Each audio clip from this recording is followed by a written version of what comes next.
Terima kasih Anda masih bersama dengan kami. Bagi Anda yang baru saja bergabung, kami hadirkan kembali 3 berita utama hari ini.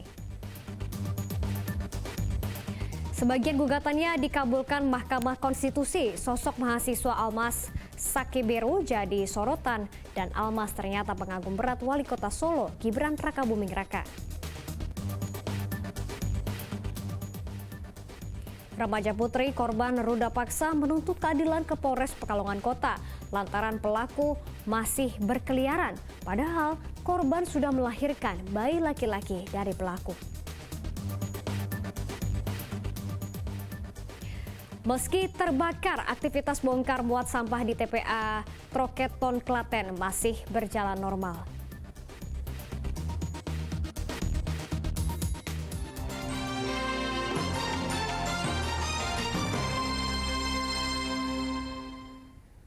Seorang remaja korban ruda paksa di Pekalongan terus berjuang mencari keadilan karena polisi tak kunjung menangkap pelaku. Korban kini telah melahirkan seorang bayi laki-laki dari pria yang telah memperkosanya. Korban kembali mendatangi Polres Pekalongan Kota untuk meminta polisi menangkap pelaku karena kasusnya terkatung-katung selama 1 tahun.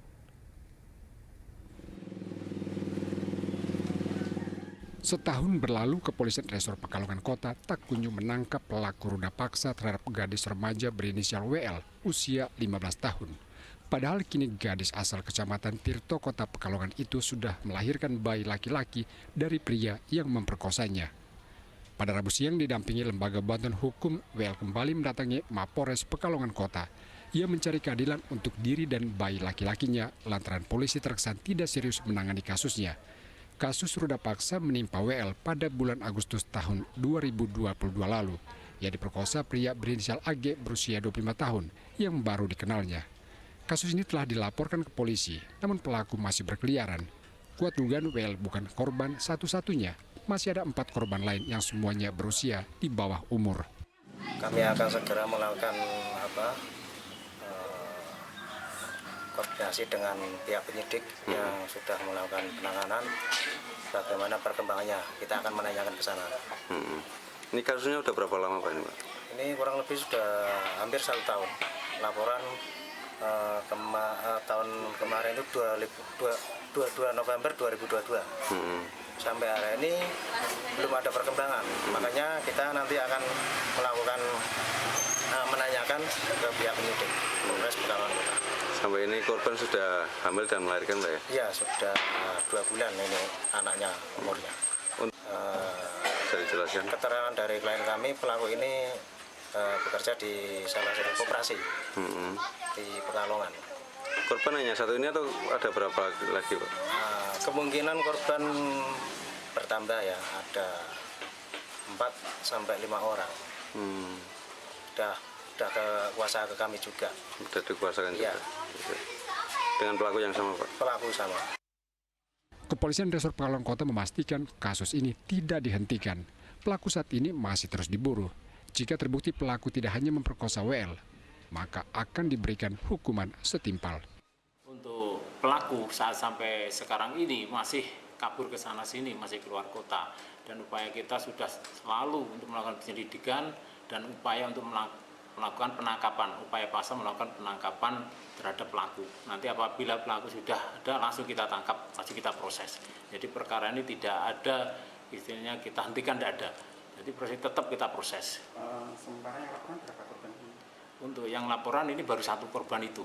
Ya, nanti akan kita kembangkan untuk korbannya. Berdasarkan informasi, pelaku AG saat ini tengah kabur keluar kota dan masih diburu polisi. Kuncoro Wijayanto melaporkan dari Kota Pekalongan.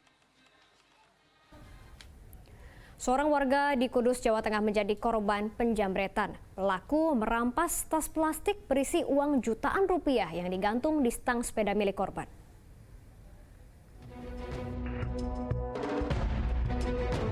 Penjamretan terjadi di depan Gereja Kristen Muria Indonesia, Desa Tanjung Karang, Kecamatan Jati, Kudus, Minggu kemarin. Kasus penjamretan menimpa Suryadi, pria 57 tahun yang sedang mengayuh sepeda menuju rumahnya, usai berbelanja barang untuk toko kelontongnya. Sampai di lokasi, seorang pengendara motor tiba-tiba mendekati korban, lalu merampas tas plastik berisi uang 3,7 juta rupiah yang digantung di stang sepeda. Korban terjatuh dan tidak bisa berbuat banyak, sedangkan pelaku kabur menuju Purwodadi. Ada orang tahu orang itu di belakang saya itu. Paling sepi itu mau terus berhenti orang itu. Nah, itu yang diambil apa, Pak? Uang, Pak. Berapa kalau boleh tahu? 3.700.000, sekitar 3.700.000. Itu uang dagangan atau mau buat pulaan? Pulaan masih sisa itu. Korban mengalami lecet pada badannya. Kini kasus penjabretan masih dalam proses penyelidikan. Polisi sudah melakukan pemeriksaan baik di TKP maupun orang yang bersangkutan korban datang ke kantor. Kita sudah minta keterangan. Nah, kemudian kita juga sudah mencari informasi lebih lanjut. Dalam hal ini masih dalam tahap penyelidikan. Masyarakat diimbau agar bisa menyimpan barang berharganya dengan baik agar tidak kehilangan barangnya. Arif Nur melaporkan dari Kudus.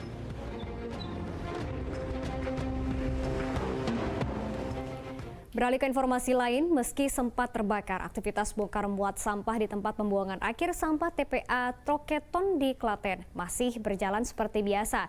Aktivitas bongkar sampah dilakukan di zona 2 dan juga zona 3. Api sempat membakar lahan di zona 1 tempat pembuangan sampah akhir milik pemerintah Kabupaten Klaten yang terletak di desa Troketon, Pedan, Klaten. Meski begitu, aktivitas bongkar sampah berjalan seperti biasanya. Tidak ada kendala dalam penanganan sampah karena sampah yang baru masuk untuk sementara ditempatkan di zona 2 dan zona 3. Penempatannya kita nanti sudah, kalau ini kita istilahnya kita isolasi yang Yuna 1 ini biar apinya tidak merembet ke sana. Jadi untuk sampah yang baru di zona 2 dan 3? Zona 2 dan 3. Ya. Luas lahan TPA Troketon sendiri mencapai 7 hektar area. Dari luas tersebut, TPA Troketon dibagi dalam 3 zona. Setiap harinya kurang lebih 100 ton sampah masuk ke lokasi tersebut. Krisna Agung melaporkan dari Klaten. Pabrik kayu lapis di Kecamatan Polokarto, Sukoharjo terbakar. Damkar kerahkan 8 unit mobil untuk memadamkan api. Api kemudian berhasil dijenakkan dalam waktu 10 jam.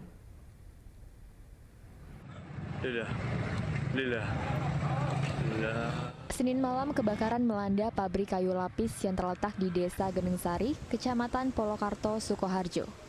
Api dengan cepat membesar dan merambat karena banyaknya material yang mudah terbakar dan tiupan angin kencang.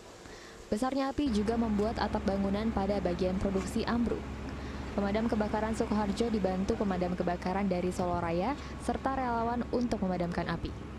Mereka mengerahkan 8 unit mobil serta 5 truk pengangkut air. Namun proses pemadaman sempat terkendala karena pasokan air. Hidran di dalam pabrik tidak dapat digunakan lantaran listrik di area pabrik dimatikan. Terbakar kemungkinan ya sekitar hampir 100% dari ruang satu departemen. Ini pabrik apa sih, Mas? Pabrik kayu lapis. Dalamnya sementara suplai air karena ada 2 dari BPWD Karanganyar dengan pabrik Apindo, juga pabrik lapis. Itu untuk sementara suplai masih aman tapi terbatas. Setelah berjibaku selama 10 jam, api yang membakar pabrik kayu lapis dapat dikendalikan. Meski demikian, petugas masih berusaha memadamkan titik api kecil yang masih menyala. Mereka juga melakukan pendinginan untuk memastikan tidak ada titik api yang menyala. Dugaan sementara kebakaran disebabkan karena korsleting listrik. Heri Prasetyo melaporkan dari Sukoharjo.